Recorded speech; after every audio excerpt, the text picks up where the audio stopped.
Welcome to another episode of D&D Quick Tips, advice for players and dungeon masters. Today's episode offers DMs 3 tips for managing large groups. The issue is that the bigger the group, the less attention each player receives, and the more difficult it is to keep everyone engaged. I believe most leaders can only effectively manage a group of around 4 people. And this applies to all situations in life, from the classroom to the army. Now, if there's one thing humans excel at, it's war.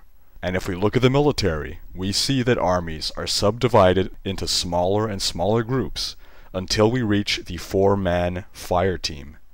Coincidence? Now, is it possible to have fun with a group of 10 players? Absolutely.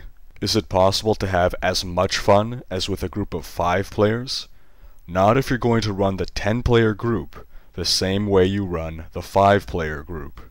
So, if you have to DM a group of 8 players or more, here are some tips on how to handle things.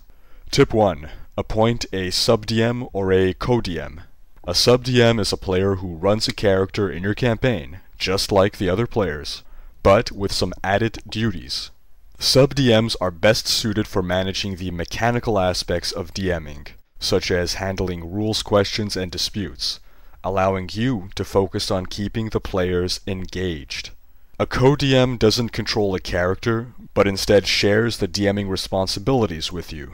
You should clearly divide the duties so that you don't step on each other's toes.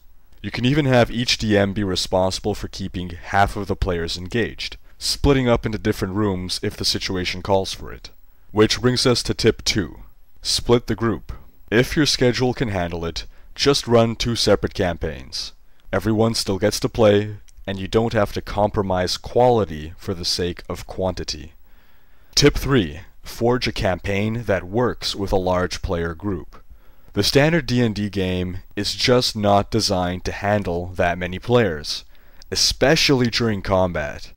Even in normal-sized groups, players can become distracted or bored while waiting for their turn. Imagine when they have to wait for 9 other players to act before them.